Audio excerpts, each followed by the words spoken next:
Awesome, guys. Thanks for showing up. We're doing our quick beer school today with cooking with beer or beer pairing or all that kind of stuff. Full disclosure, I'm going to be, it's all very vague.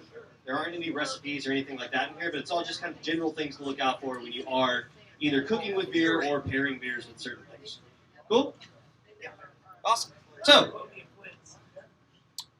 basically I want to throw the flavor wheel up there. If you guys are familiar with this from like judging or just kind of looking it up yourself, you can kind of see that beer can add or complement with a lot of different attributes from the actual liquid itself. There's so many different things that you can do to kind of complement, contrast, all that kind of cool stuff with just beer specifically. So, what's up? No, talking out loud. Oh, that's cool. Yeah, if you have questions or anything like that, please speak up. So right off the bat, there's obviously a couple things you want to start considering. You don't want to just go and pour like imperial stout into a salad dressing and then throw it on something because that tastes kind of weird. Or, using something super light in a very big kind of dish would help, but you're not really going to get much out of that. So there's a couple things you want to kind of take into consideration whenever you're choosing your beer, either to pair and or cook with. You want to look at sweetness from the malt. What kind of malt character are you getting? How present is it? We'll go into that. Your body, is it heavy body? Is it light body? Is it medium body? Your sourness. Sours can be a really cool thing to work with beer. We'll go into that as well. ABV, bitterness, and any sort of additives, fruits, soaps, things like that. One thing that I've read a lot about is dissecting either the beer or the dish that you're going to make. I know a couple people who've gone through some certifications and testings and stuff like that. A big portion of a lot of those are giving you a dish, telling you the main flavor components, and you decide what beer it is, which is a lot of fun. General rule that I found too is look for one of three different things. You're going to look for something that either complements the beer, obviously, two flavors going well together. Say it's like a raspberry sauce and a raspberry lemon. Makes sense. You look for something that contrasts. I know a lot of times with pairing, they suggest doing like really high volume of CO2 beers for really fatty foods, because that can kind of help cut through the fat and really kind of help you experience a lot more of the flavor. And resonance is a big one too. That's kind of something that's a lot of fun, really fun to play around with. And it's kind of one of those, if you think basil's going to work well with a watermelon beer, like those two flavors just kind of, they complement each other, but they help each other resonate a lot more. Does that make sense? Exactly. And if you have anything to add, I forgot that you were an executive chef, so please jump in. All right, so the first thing we talked about was sweetness. You're a what? I'm messing with Dave. First thing we're going to talk about is sweetness. So kind of like the Maltville, essentially. And you can take that from anything from like a Kolsch, which still has a little bit of bready, Pillsbury sweetness to it. And you can go all the way up to like an Imperial Brown that's like super sticky, or like all that kind of stuff. Typically when you're looking at like stouts or porters, obviously you're getting a little bit more of that kind of astringent, burnt, roasty kind of note out of things. So those typically work well with like desserts and sweets and chocolate. Just kind of no-brainers you can pair with that. What's that? Sweet potatoes. Oh yeah, for sure. I haven't done that, but I've read up on that one. So you can do that. I've read a lot of people doing it in like barbecue sauces and stuff that kind of helps stand up against those big, bold flavors. That's typically where you can do that. Also with the malts, if you're getting something a little lighter, like ambers or browns and stuff like that, those really help out with savory aspects. So if you're using like a brown ale and a barbecue sauce, or an amber and a marinade for chicken, like that typically works out really well too. A couple of the different things I was finding. So obviously you just want to kind of help mirror things as well. So if you've got something like chicken or pork or turkey or something like that, then you don't want to go too big with like an imperial stout, might overshadow things and add a little bit too much more flavor. You can go with something a little bit lighter like that. Any questions? Cool. Body. So everyone kind of understands what body for the beer is. You either have like light bodied, you've got heavy, medium, all that kind of stuff. You really want to pay attention to what the beer is going to bring to the dish. If it's something that's really well attenuated, it's obviously going to be very thin and may not stand up to big, bold flavors. So that's something you might be able to use in like a salad dressing, or something that's like something boiled. What's that? Batter for vegetables. Exactly, batter for vegetables. A lot of times you'll see fish and chips with something really light, or beer can chicken. Everyone loves that one. So obviously, usually a really light beer. Heavy-bodied stuff. You're looking at things like imperial stouts, or even something that's just not as attenuated. Something with a lot more residual sugar that's going to help stand up to whatever flavors you're adding in. So Sourness is a cool one. Personally, I really like that one because I think it lends itself to a lot of different things.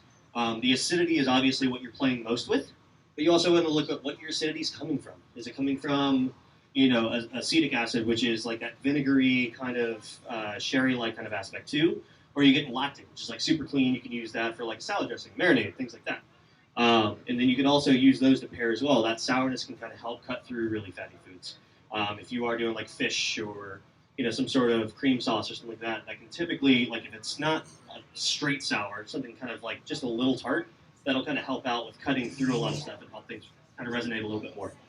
Hey, Chris, yeah, the sourness, the other thing a lot of people don't remember is sour beers also work really well as marinades because the acidity in them will help take over and break down a lot of the protein fibers. So if you've got it's like working like a salad dressing marinade or something like that. And they make excellent deglazing sauces for like frying pans for making some salad dressing or something. Awesome. Yeah, if anybody else has like personal recommendations or experience, please come up and talk about it, or I'll come over to you. Whatever you gotta do. Again, you can use sourness to do a lot of different things with the complement, contrasting, or resonating as well. So, ABV is obviously something you want to take into factor too. You are going to cook off a lot of the higher alcohols and things like that. However, alcohol is going to add a little bit of flavor components as well. Through some of the reading, I haven't actually experimented with any of this personally, but through some of my readings, high alcohol, if it's something that's lighter and can't stand up to it, can also add harsher flavors, that like acetone kind of aspect and all that kind of stuff. A lot of people were suggesting doing session beers, like anything between 3.5 to 5, or maybe 5.5, because those typically kind of cook those off pretty rapidly and kind of help the flavor compounds of the beer itself mellow in with whatever you're doing. So I added these guys. I don't know if anyone's ever seen the squirrels before. Yeah. If you're not familiar with them, basically. End of history. What's that? End of history. End of history from Brewdog. Yep. That was the strongest beer that they had made at the time. $200 a bottle. 600. 600 for the taxidermy ones. But they were 43% ABV, and just to kind of get weird on it, they took roadkill and taxidermied them on the outside. And they made 12 the first batch. Yep. Because why not? It's beer, right? Yeah. So.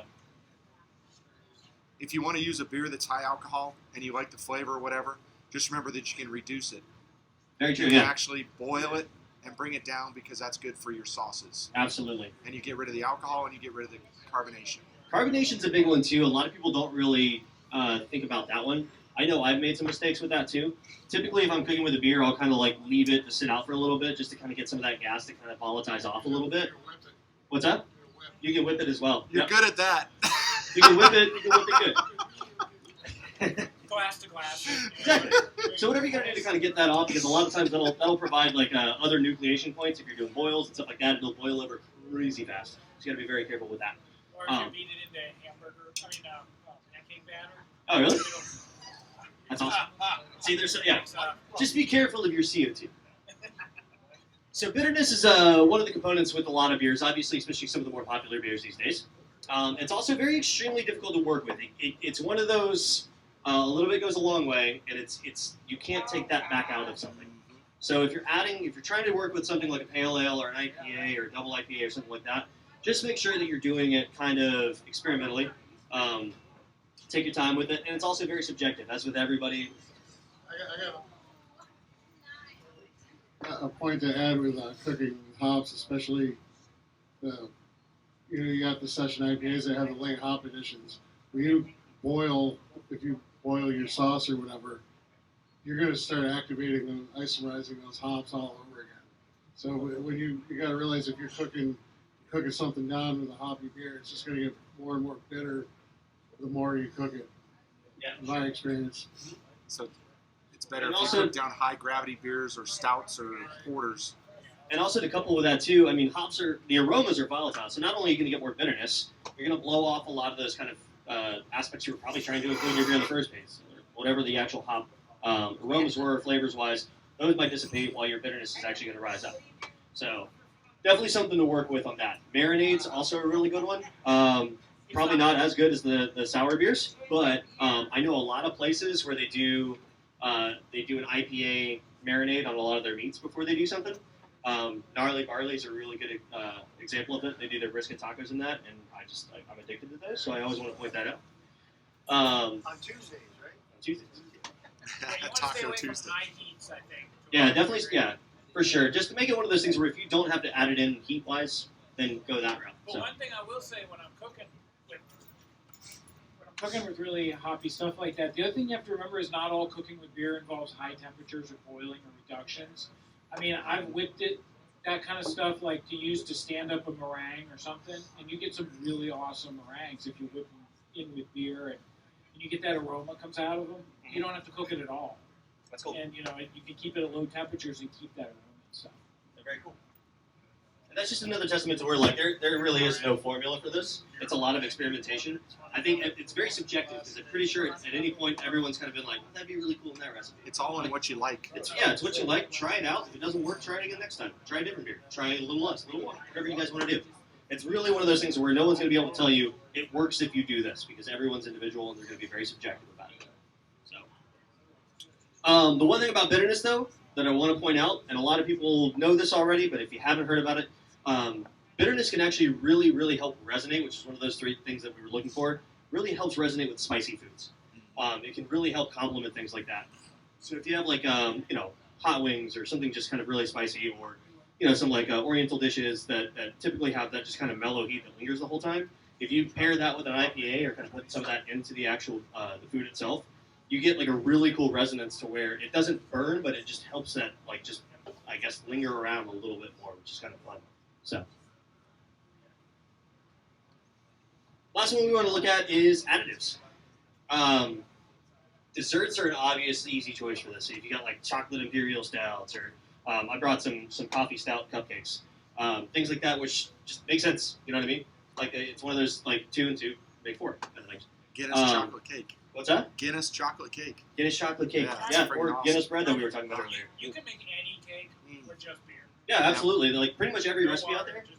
Yeah, it's like replace the water with beer, and like depending on what you're making, it might come out a little bit more prevalent. It may not, but at the same time, it's kind of cooler than using water. My personal opinion. Newcastle in a crock pot.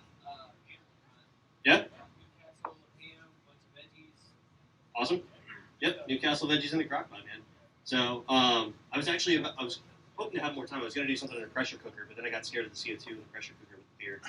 So You would I did need this. CO2 in there. Hey, just be out of the room when it goes when it goes Just off. Whenever it blows up the house, I'll just be sure to be outside. I'll live in my backyard for a while. But obviously things like additives, fruit, big giant one that you can do. Light fruit beers, obviously, kind of coupled out with lighter dishes. If you got something really big, like say one of the ones I was reading that I really wanted to try was like a Creek lambic with like in some sort of cherry tart kind of thing. Like that sounded awesome. You also have like oats and rye and things like that, to where like if you're making a loaf of bread, add some rye beer in it, or add like an oatmeal stout. Or something Preston like that. makes one of the best cheese beer breads. What's that? Cheese beer bread. Ask Preston about it. There you go. Oh yeah, I make a good cheese. Yeah, he makes it.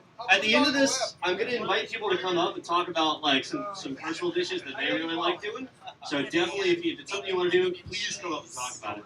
So, and then obviously things like spices. If you're doing things like coffee, or one of my favorite weird kind of beers I ever had was Indica Nindra from Ballast Point. It's like a curry foreign export stout, which is just it's weird. It sounds disgusting. I tried it. It's really weird. I would never do more than one, but I could see that doing awesome things in certain recipes. You know what I mean? Chris, what do we do with kombucha tea? Beer. You know what I'm talking about? I have a good name for it. All right, hold on.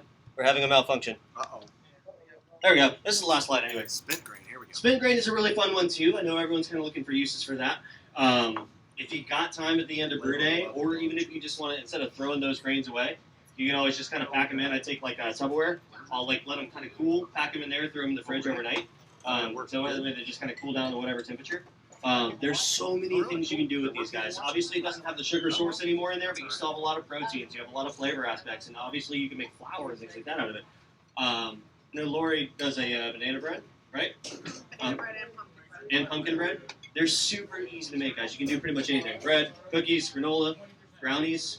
When I have time, I do dog treats, where you basically just kind of dry it out, throw some peanut butter and some almond flour in there, bake them for a while and break them up. Dogs, they're insane for them. Daily dose of fiber.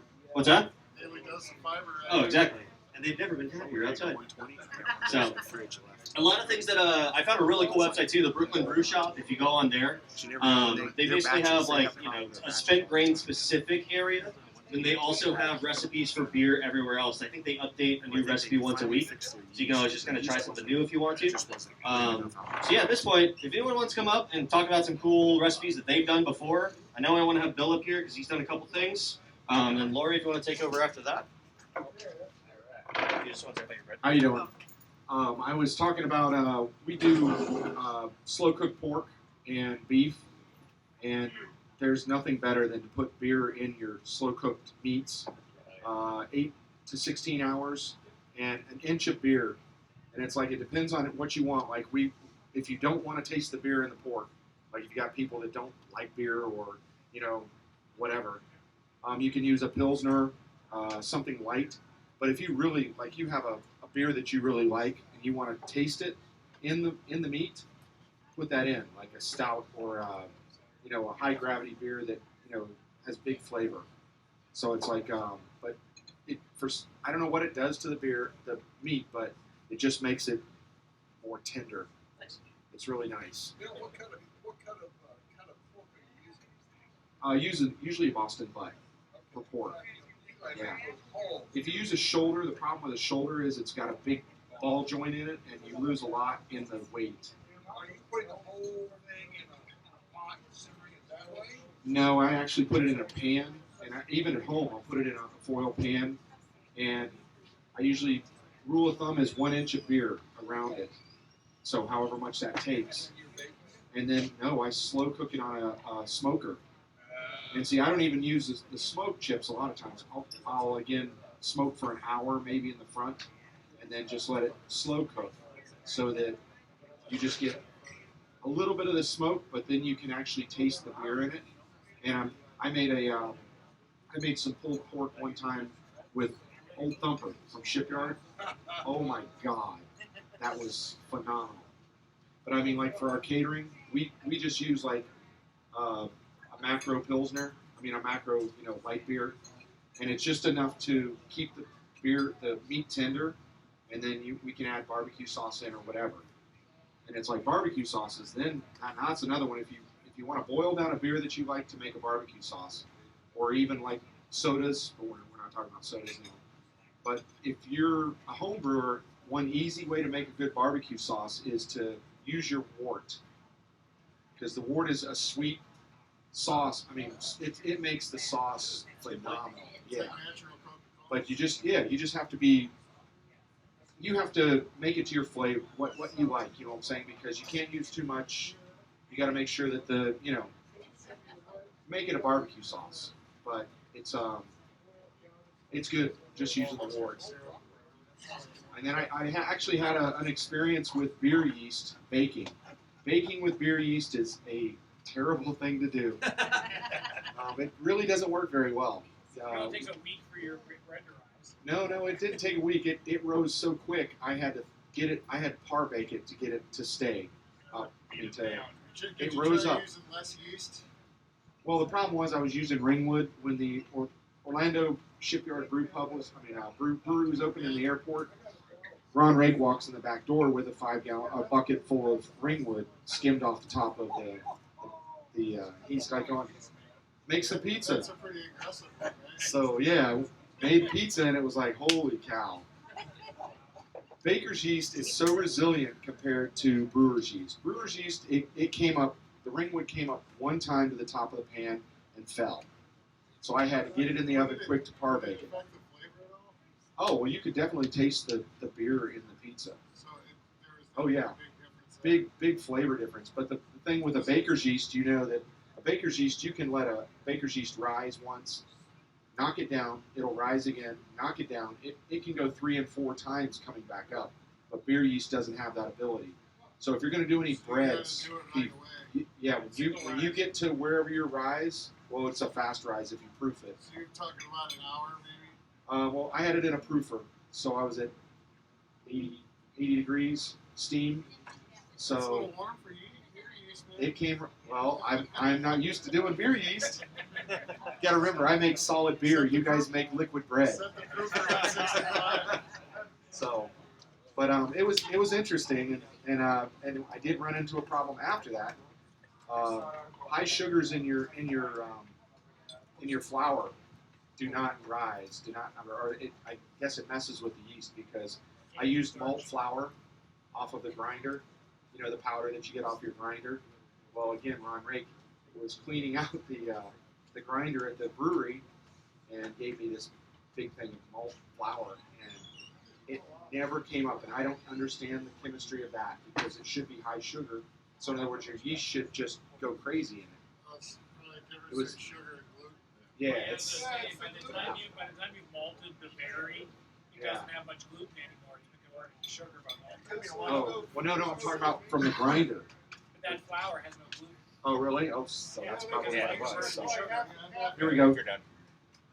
Yeah, talking about bread is I'm into sourdough bread. I don't know how many people do sourdough bread, but I have a yeast starter that's about 50 to 60 years old. It's been passed down and passed down. It actually came out of San Francisco decades ago, and I still have some on my refrigerator. And the thing with sourdough, and this is maybe what you might want to do, is when you do a sourdough bread, you can't do it in a day or two. You have to plan like 2 or 3 days ahead of time. And you need to take part of the sourdough mix and mix it with a little liquid, and I've been using some beers to work with it. And you have to let it sit for 18 to 24 hours, if not 48 hours, to get it to Activate the yeast. activate the yeast and get it going. And then that's when you add more of your flour and get it going. Now, a lot of people say they want to add the spent grain to the beer, but I don't like that texture of the spent grain in the beer. So what I do is, once I let it rise and I get ready to do my second rise, I coat the top of it with the grains. So, it looks nice once it bakes. But then again, the problem you might have is, you need to let it sit out for a day or two and then let it really get going. See, I probably proofed it too fast. Yeah, Because that's I'm with I got a commercial. sourdough, you have to really give it a good 18 hours. That's like the minimum. So, if you have a good sourdough yeast, you'll have a fantastic sour bread, and then you got that beer in there. It's really great. Who's next? Lori. I do a lot of spent grain baking with an old family recipe that I have for banana bread that I've adjusted also for a pumpkin bread. I take the grains after we end up brewing, and I put them on a cookie sheet, and I put them in the oven really on low, 150, 200 degrees, just to dry them out really good. And then I'll just stick them in a vacuum bag and put them in the freezer until I'm ready to use them. When I get ready to bake, I take them out, let them defrost. I put it through the food processor to grind it up, but I don't pulverize it into a flour. I actually like the nuttiness, so I keep it a little on the chunky side. And then I'll add it into the recipe. I'll replace the original recipe with generally a 3-to-1 ratio of the spent grains into the whole flour. And then just make the bread the regular recipe. It comes out awesome. Okay, I'm going to give you a really easy recipe. Super easy. Get a bag of spinach pieces, the spinach leaves, fresh. And throw about 4 or 5 strips of bacon in a frying pan, big frying pan. 5, 6, it's going to have bacon and beer in it, okay? Nobody's not going to like this dish. Okay. And you get to eat spinach, which gives you credit for being healthy. So, it's a perfect food. A couple slices of bacon in there, cook them up however you like them, squirmy or crispy, however you like it. But leave all the fat in. I don't like squirmy bacon. So, but leave all the fat in the pan. Once you get about, because it leaves a little fat behind, you put in about a half. Uh-oh. That's okay, I'm out. In the box. You put in about a half a cup of goose, and you deglaze the pan. Working in with the spatula, kind of scrape up all those good bacony bits off the bottom. And then just as it's getting hot, it'll start to boil. You throw all that spinach on top of it, and you wilt it. Just 30 seconds in the pan. Turn it right out onto the plate. Everybody loves that. It's healthy. But it has bacon and goose in it. Any kind of good goose, I like, a plain, straight, unaged goose, just for the rawness of it. But almost any sour beer will work. That's awesome. Including your own, even if it's not plain. But in general, start with a good beer, and it's a fantastic salad. Appreciate it, guys. Lori, can you tell us what you brought today? I brought in Irish soda bread that was made with a little bit of Guinness, and it's dipped in an olive oil and a Guinness reduction sauce. Nice. From our compliments of Reckland Road, The they gave me the recipe. Yeah. That's awesome. Cool. And I brought cupcakes. They're made with chocolate, espresso, and midnight oil, which is a coffee stout. I will warn you, the fiance is amazing at baking, and she was supposed to do this. She got called in. Yes. I had to try. I've never baked anything. Good luck. All right, great. Thank you very much, Chris, and thank you, Lori and Bill and Chris as well, other Chris. We're going to take a little bit of break. So raffle tickets are on sale. Grab yourself something to drink, and we'll get started with the regular meeting in just a little bit. Thank Cheers, you. guys. Thank you.